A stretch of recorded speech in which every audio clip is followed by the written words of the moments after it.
신인간혁명 제25권 이케다 다이사쿠 복광 탄광 노동조합에 이어 국가 권력이라는 더욱 강대한 힘이 창가학회를 집중 공격하려고 했다.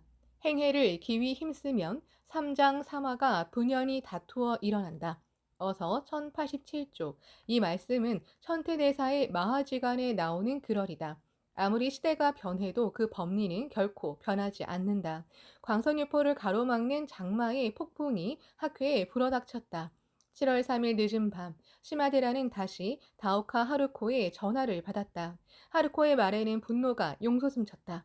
야마모토 실장님은 오사카 부경에 출두하여 그대로 체포되셨습니다. 아무런 잘못도 없는데 무고한 죄로 부당하게 체포되셨습니다. 드디어 권력의 마성이 엄니를 드러냈습니다. 저는 오늘 낮에 실장님을 하네다에서 배웠을 때 새벽이 왔다고 하신 말씀의 의미를 곰곰이 생각해 보았습니다. 유바리에서 일어난 일도 실장님이 체포되신 일도 학회가 사람들을 행복하게 하기 위해 절복하고 더 나아가 입정 안국을 위해 정치개혁에 착수한 일에 그 연원이 있습니다. 학회가 독자적으로 선거 후보를 추천하고 지원하자 탄노는 화를 내면서 조합의 통제를 어지럽혔다는 식으로 말하며 학회원을 배척했습니다. 그리고 국가 권력은 일부 학회원이 일으킨 선거 위반을 야마모토 실장님에게 결부시켜 학회를 억압하려고 합니다. 요컨대 민중의 힘을 결집한 창가학회라는 새로운 단체가 사회적으로 큰 힘을 가지게 되자 지금 길을 쓰고 창가학회를 파괴하려고 하는 듯한 모습입니다. 그것이 이번에 일어난 두 사건이라고 생각합니다. 그러므로 이 탄압을 되받아치고 학회가 불굴의 힘을 발휘한다면 민중의 새로운 시대가 도래합니다. 그래서 야마모토 실장님은 우리에게 새벽이 왔다는 전언을 주셨다고 생각합니다. 다오카 하루코는 여기까지 단숨에 말하고는 외치듯이 이렇게 말했다. 시마데라 씨, 무슨 일이 있어도 또 어떻게 해서든 일반 10투쟁을 대승리합시다. 이 도전은 지부장 대리인 야마모토 실장님이 심사숙고 끝에 제안하신 투쟁이기 때문입니다. 이 투쟁에서 승리해야 합니다.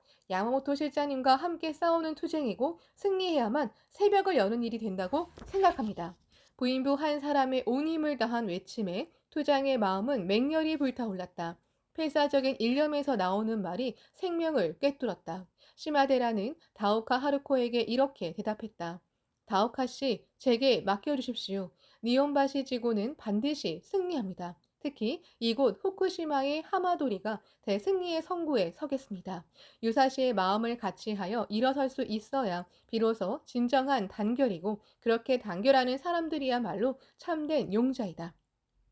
그날 밤 시마데라의 창제는 언제까지고 계속되었다. 그리고 이튿날 아침 거점에 모인 동지에게 야마모토 시니치가 부당하게 체포되었다는 사실을 발표했다. 모두 숨을 죽였다. 누구나 놀라움을 감추지 못했다. 야마모토 실장님이 왜 체포되어야 하는가? 모두 이런 의문을 품었다. 시마데라가 이야기했다. 오사카 부경도, 오사카 지방 검찰청도 올해 4월에 실시한 참의원 오사카 지방구 보궐선거에서 선거법을 위반한 사람이 나오자 이를 빌미로 선거 지원 최고 책임자였던 야마모토 실장님이 선거 위반을 지시했다고 생각하는 모양입니다.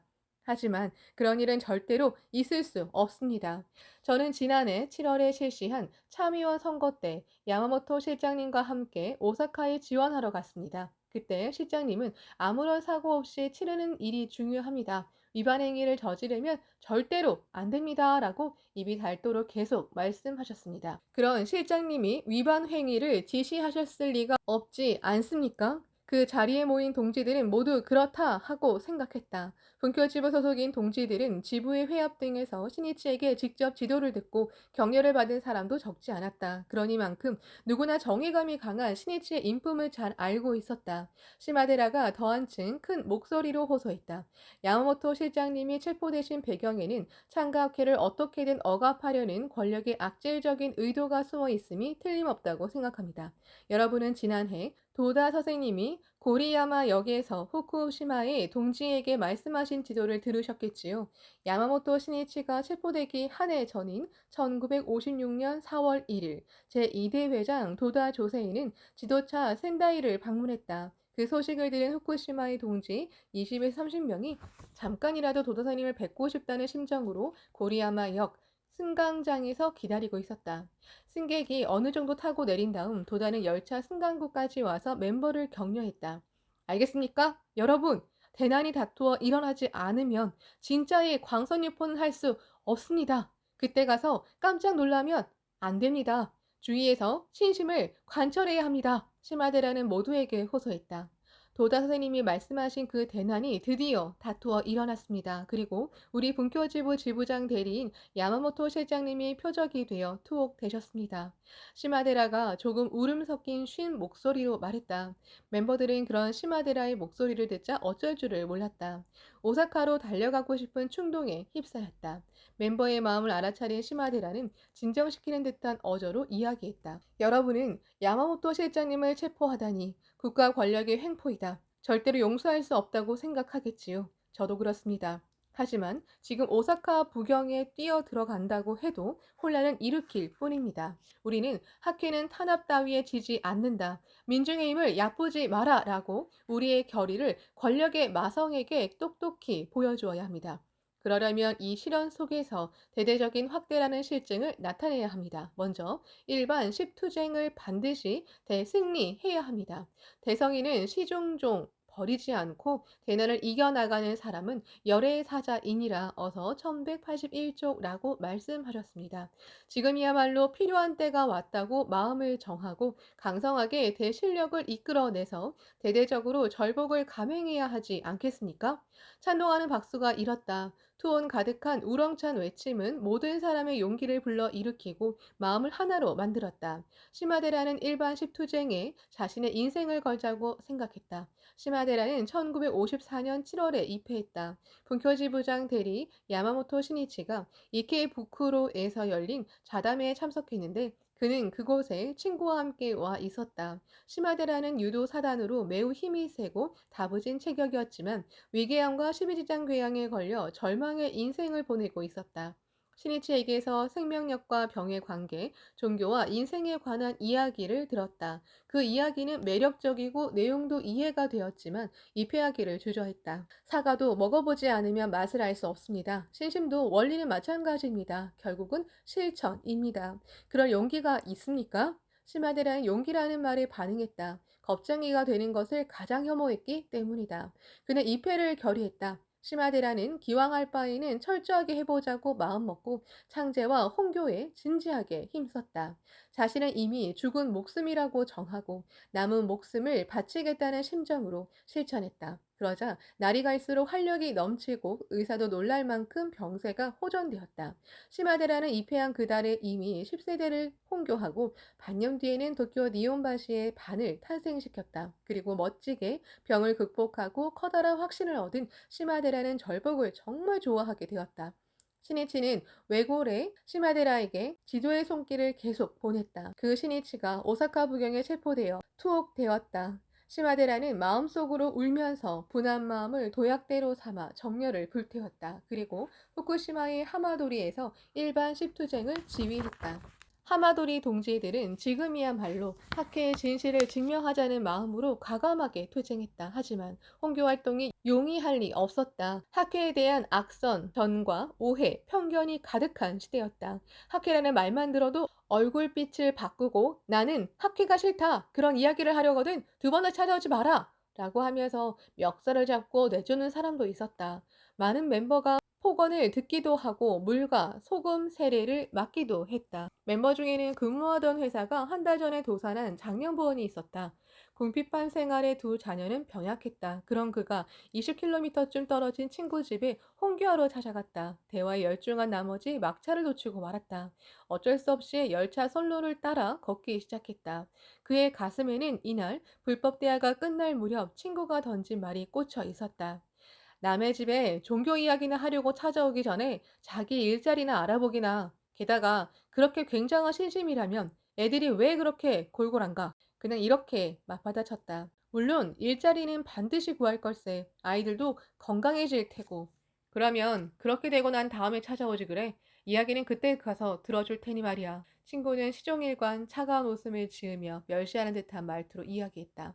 밤길을 걷기 시작하자 한없이 분한 마음이 솟구치면서 흐르는 눈물을 주체할 수 없었다.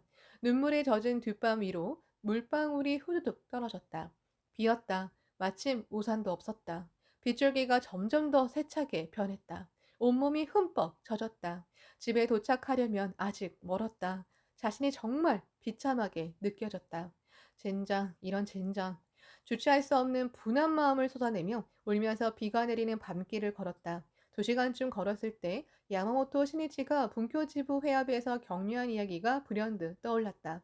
절복하러 가서 험담을 듣거나 때로는 악구메리를 당하기도 하겠지요. 또 분하다고 생각할 때도 있겠지요. 하지만 모두 경문과 어서에 나오는 말씀대로 일어나는 일입니다. 그럴 때 지지 않겠다고 이를 악물고 끝까지 분발하면 과거세부터 이어진 죄장을 소멸할 수 있습니다. 죄장 소멸과 숙명 전환을 위한 불도 수행이기도 합니다. 그렇게 확신할 수 있으면 괴로움도 즐겁게 느껴지지 않겠습니까? 작년부원은 신이치의 지도를 떠올리다 야마모토 실장님은 지금쯤 어떻게 되셨을까 하고 생각했다. 벌써 며칠째 구금되신 상태이다. 날마다 가혹하게 조사를 받고 계시겠지. 밖에 나가지도 못하고 가족과 자유롭게 연락하실 수도 없겠지. 실장님은 그런 상황에서 학회의 정의를 외치며 필사적으로 옥중투쟁을 전개하고 계신다. 그런 야마모토 실장님에 비하면 나는 얼마나 혜택받을 환경에 있는가. 이런 일로 마음이 약해지거나 지고 만다면 실장님은 분명히 개탄하실 터이다. 지면 되겠는가? 내일은 반드시 절복하고야 말겠다. 야마모토 실장님 지켜봐 주십시오. 마음속으로 이렇게 외치자 가슴에서 용기가 불끈 솟아오르는 듯했다. 비는 한층 더 세차게 내렸다. 하지만 그는 의기양양하게 성큼성큼 걸었다. 그리고 비에 지지 않으려는 듯 학회가를 부르기 시작했다. 광석유포를 위한 투혼이 강하고 세차게 빗속에서 불타올랐다. 법을 넓히려다 맛보게 되는 분한 마음은 이윽고 영예와 상찬으로 바뀌고 자신의 인생을 장식한다. 이때 전국 모든 지역의 학회원은 유바리탄노 사건을 홋카이도에서 일어난 자신과는 거리가 먼 일이라고는 받아들이지 않았다. 또 야마모토 시니치가 부당하게 체포된 사건도 멀리 떨어진 오사카에서 일어난 일이라고는 생각하지 않았다. 모두 자신을 포함한 창가학회라는 하나의 생명체가 피해를 입은 문제이고 자신에게 덮쳐오는 문제라고 받아들였다. 이 모습은 곧 자타피차라는 마음 없이 어서 1337조라는 성운대로 금강불개와 같은 정신으로 결합된 상태이고 이체동심의 실상이라고 할 수 있었다. 여기에 영원히 멸하지 않는 창각회의 강함이 있다. 하마도리의 분교지부 니온바시 지구 동지는 옥중의 신이치를 생각하면서 달리고 또 달렸다. 간다 우타이도 얼마 전에 입회한 스즈무라 아이도 열심히 홍교에 도전하며 땀을 흘렸다. 힘들 때는 이런 일로 약한 소리를 낸다면 야마모토 실장님을 대할 면목이 없습니다. 라고 말하며 서로를 격려했다. 야마모토 시니치가 체포되어 구금된 기간은 15일간에 이르렀다. 그리고 1957년 7월 17일 정오가 지나자 석방되었다. 본교지부 니온바시 지구 회원들은 이번에는 그 기쁨을 가슴에 안고 부당한 권력과 맞서 투쟁하자는 결의로 용약하며 열심히 홍교했다. 그렇게 도전한 결과 일반 10투쟁을 목표로 내건 분교지부는 크게 약진했다. 그 중에서도 하마도리 동지의 분투가 원동력이 된 니온바시 지구는 80세대 홍교를 달성하여 전국 모범의 우수지구로 선정되었다. 니온바시 지구의 광선 유포는 그 흐름에 더욱더 가속도가 붙기 시작했다. 후쿠시마현의 니온바시 지구 멤버는 이와키를 비롯해 오나하마와 나코소 등 하마도리에 집중되어 있었다. 제2대 회장 도다 조세이가 서거한 1958년에 하계지방 지도 때는 나카도리까지 홍교의 전선이 넓혀졌다. 그때 간다 우타이와 스즈무라 아이는 가장 앞장서서 홍교에 도전했다. 초창기 동지는 모두 세가는 한창 휴가철이지만 광선유포에는 휴가가 없다는 마음으로 의기왕성하게 8월의 불볕더위와 맞서듯이 활동을 전개했다. 창가학회의 강함은 바로 여기에 있다. 8월 어느 날 간다와 스즈무라는 나카도리에 있는 가가미 이시로 갔다. 스즈무라의 남편이 자가를 운반하는 일을 시작하자 일 때문에 가가미 이지에 자주 들리게 되었다. 그래서 아는 사람이 몇 사람 있었다. 간다는 초등학교 입학을 앞둔 맏아들 신을 데려갔다. 간다와 스즈무라는 지구부장 시마데라 다케토에게 절복을 해내기 전에는 돌아오지 않을 결심으로 다녀오겠습니다. 라고 힘차게 선언하고 가가미 이지로 출발했다. 그런데 막상 찾아가서 보니 하나같이 매몰차게 대응했다. 대여섯 집을 방문하는 동안 점점 낙담하기 시작했다. 간다가 스즈무라에게 이렇게 말했다.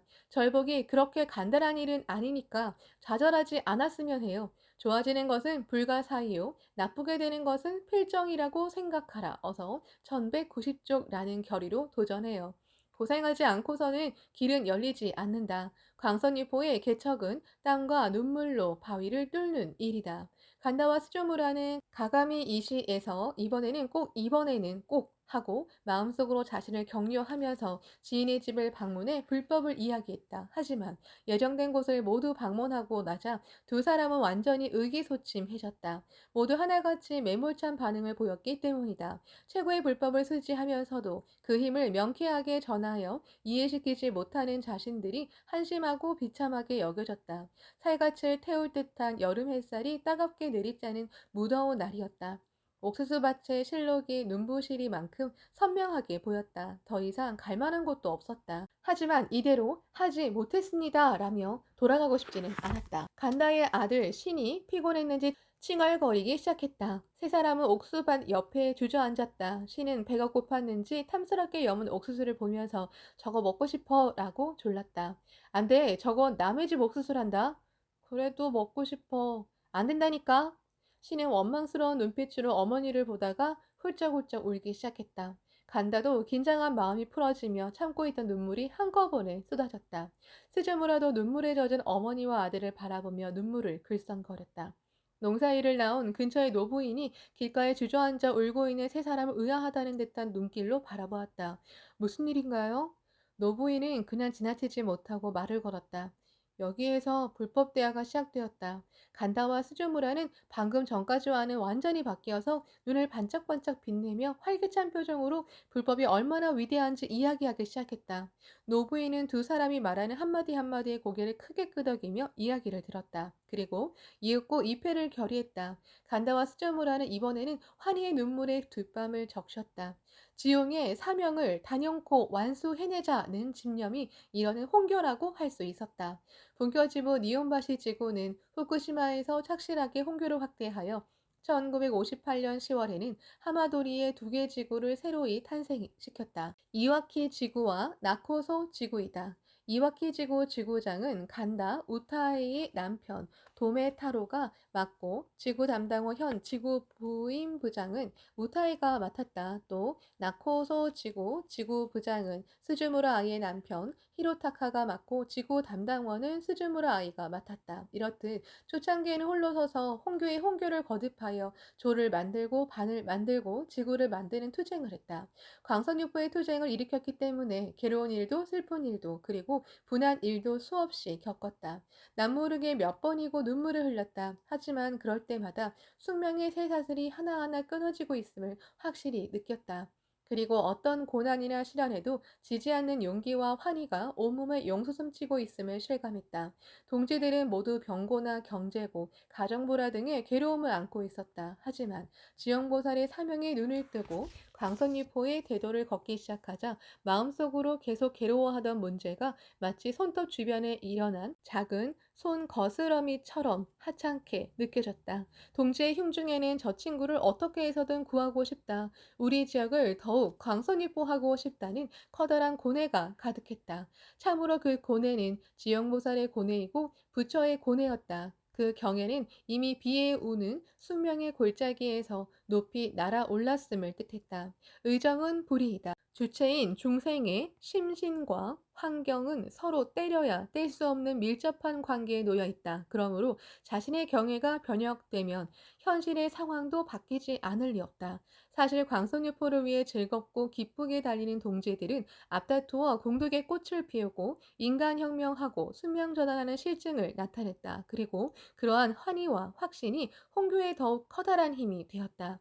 1977년 3월 12일 야마모토 시니치는 후쿠시마 현 간부를 비롯해 권 간부들과 간담을 나누는 자리에서 스즈무라 아이와 간다 우타에에게 이렇게 말했다.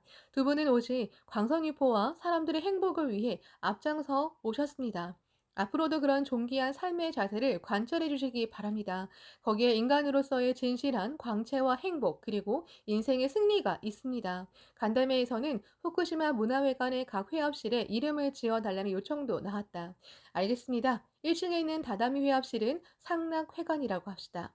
2층 대강당은 발심회관 그리고 2층 다다미 회합실은 안온회관이라고 합시다. 어떻습니까? 찬동의 박수 소리가 터져나왔다. 그 밖에 또 이름을 지어야 할 곳이 있습니까? 회관에 자전거가 있습니다. 웃음이 일었다. 자전거는 후쿠시마호라고 합시다. 오늘 연못에 커다란 잉어 2마리를 넣었는데 잉어도 이름을 지읍시다. 맨 처음 넣은 잉어는 아이즈호, 나중에 넣은 잉어는 반다이호라고 지으면 어떻겠습니까? 찬성하는 분? 모두 웃는 얼굴로 손을 들었다. 이어서 신이치는 청년들에게 이렇게 말했다. 절복도, 좌담회도, 교학도, 행사 운영도 모든 활동을 청년이 짊어져야 합니다. 나도 그렇게 했습니다. 지금 하는 고생은 미래의 대지도자로 성장하기 위한 제살입니다. 새는 달구었을 때 쳐라라는 말도 있듯이 청년 시절에 고생하며 자신을 연마하고 단련하지 않으면 인격의 기초도 지도자가 지녀야 할 정신의 골격도 만들지 못합니다. 고생하면서 땀과 눈물을 흘리지 않으면 다른 사람의 고생과 고통도 알지 못합니다.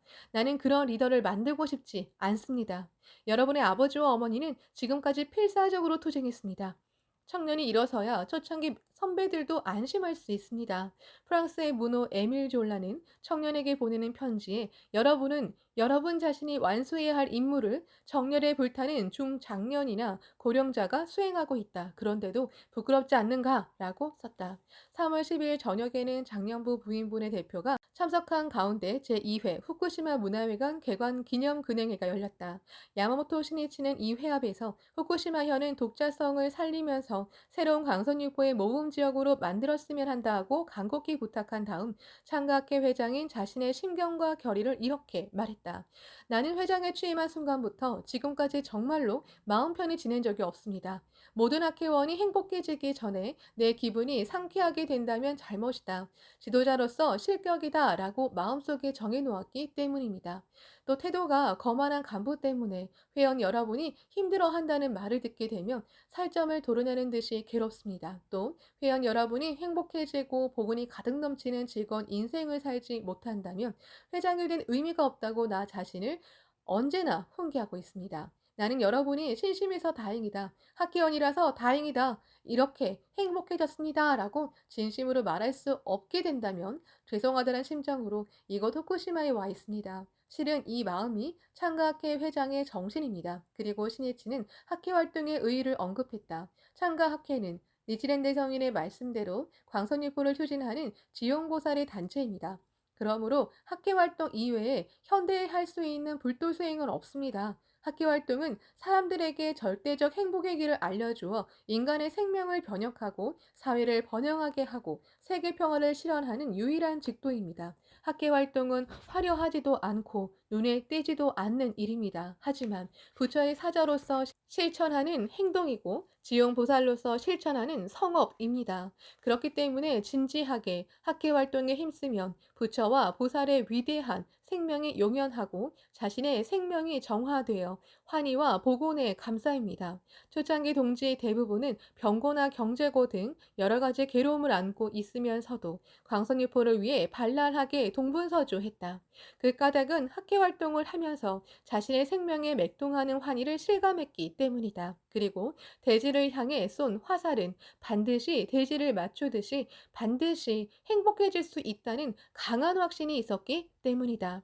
신이치는 참석자에게 시선을 보내며 계속 이야기했다. 학회 활동을 하다 보면 때로는 싫은 일이나 괴로운 일에 직면하는 경우도 있습니다. 조직에서 인간관계로 괴로워하게 될지도 모릅니다. 또 학교를 오해하고 전혀 이해하지 못하는 사람에게 비난을 받거나 험담을 듣게 될 수도 있습니다.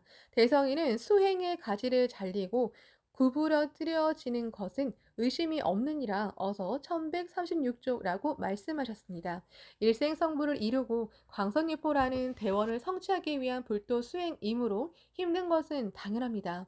그런 힘든 일을 이겨내기 때문에 자신이 단련되고 강해집니다. 숙명이 전환됩니다. 대부분은 대난이 오면 강성하신 심은 더욱더 기뻐하느니라 어서 1448조라는 성운을 깊이 마음에 새기고 기쁘고 씩씩하게 난과 정면으로 맞서며